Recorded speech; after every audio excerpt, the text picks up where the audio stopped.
Describe the most unexpected application of your studies. I think of just how um, just wide the information goes.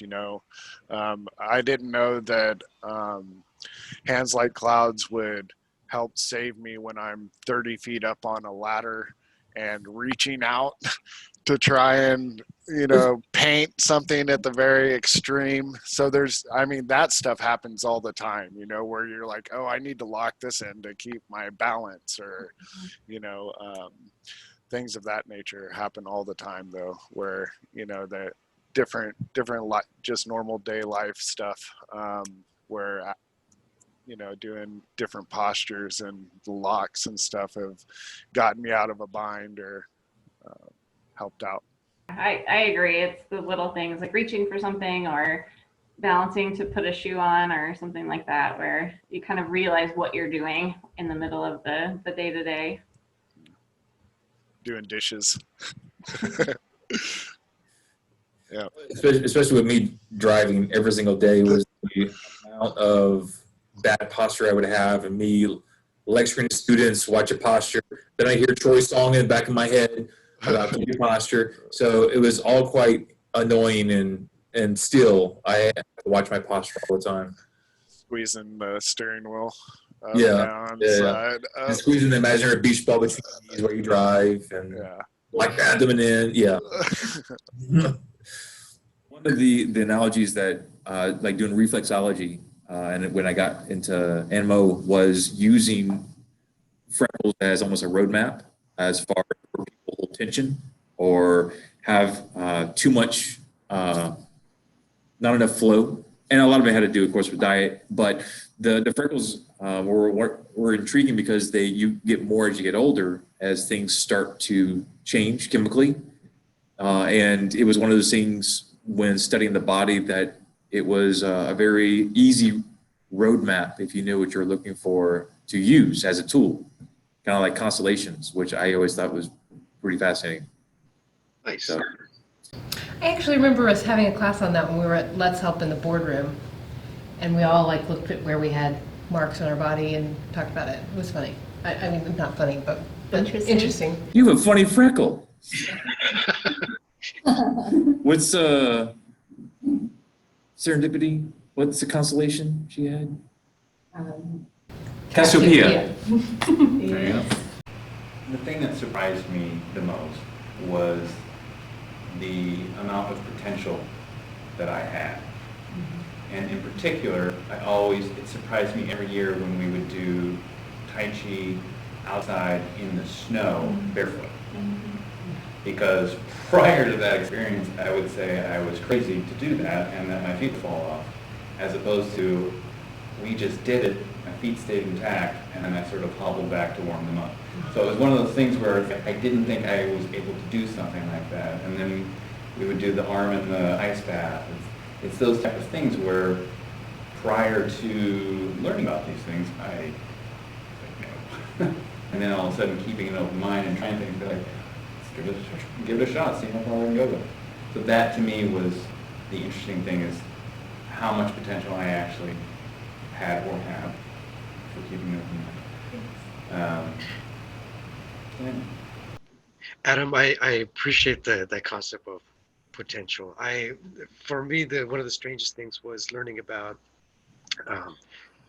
how the world is, populating, and there is so much energy to produce the crops and whatnot that we need to feed all the humans, ourselves. And we talked about how we gain protein from different sources, and one of them was insects, how some cultures in some parts of the world eat insects. And I remember eating the chocolate covered cricket. That was probably one of the strangest experiences I've had. But it helped me open up my mind into what I would consider gooey, yucky, icky, so on and so forth.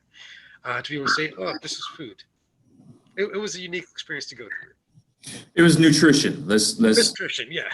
Food. Okay. I remember at one point going and doing studies with brain states and how the brain changes during sleep cycles and just learning, going into that realm a little bit.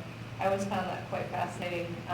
And being a teacher and working with little ones, it's interesting now that whether you're a parent or a teacher and you're putting a child to sleep, you can physically see them going through the different states. You can see their body jerk, and you can, just those, being aware of what's happening with the body is interesting. But yeah, just learning about the brain for me was very, very fascinating. I learned nothing. Miss Katie, do you sleep well now? Do I sleep well? I do, actually. I do. I know that's a short answer, but yes. I think there were some similar things with brain states that came into play later with my son, who decided that he wanted to stay up later and later, and then just like conk himself out with some sort of video content. So we got to the point of frustration one day. I said, "You don't understand what this is doing to your body." "I do too." And that's how all teenagers sound to me. "You don't know how hard life is, Dad." And I said, you need to write a couple of paragraphs on something called circadian rhythms, so you can understand what it is that you're doing to your body. And that was a pretty silly thing to do, because one, he did it, two, he didn't care, and three, he really wasn't going to grasp it in the first place. But I had the old piece that I put together so I could show him, all right, here's a more graphical representation for us that are visually minded. This is your brainwave pattern. This is color-coded to show that your REM state is being interrupted by indoctrinated content from half an hour before you went to... Oh, go to bed now. Okay. Success. Thanks, honey. He's like, please quit talking, now go to bed. I think that's what it was. Just spank me. Part of it. You're just going to talk me to sleep. Lecture me. I think talking about waves, one of my most fascinating subjects has been chakras, and how different light waves and sound waves, all kinds of rays affect a human body. And then learning about all the layers or different spectrums of different kinds of vibrations and energy, and what you allowed to take in, what you allowed to project out. I think that was always one of my most fascinating lessons. I was sort of like what Adam had spoken to. I was able to do a flip, which I never thought I would be able to do. We just talked about that. And so that was something that was very like... I think it was my idea. It probably was. So me and Master Kelly tied at the studio in Ottawa, tied a rope around her like a couple times so she was secure. Say that I allowed them to do this happily. Yeah. Okay, sure, guys. I'm totally glad to do this. No problem. Yeah, she didn't even hesitate. Not at all. And I have no idea what happened, but as she was doing this, and we were small critiques, all of a sudden he and I were like, I'm not gonna hold her. And literally, she just kept flipping on her own. And this is her front flip, okay? This is a front flip, which you have to have more centrifugal force, more control than a back flip, or a back walkover. And she was doing it. Did you know? No, not really. She had no idea. And the second, You guys are great. and the second we would tell her, she would just fall. So we never told her. And That's awesome. So I did a flip, and I think the other thing that I learned was also I would never have opted to read all the holy books and study all the faiths and recognize that they were fundamentally sharing of, fundamentally very similar, and that realization gave me such depth in my own understanding of many things. There's such richness in culture and textures that go into all of those different concepts. But at the same point, you could see a thread that was uniting. And I would not have thought that. So that was the other amazing thing to me. I can do a flip and I can see similarities.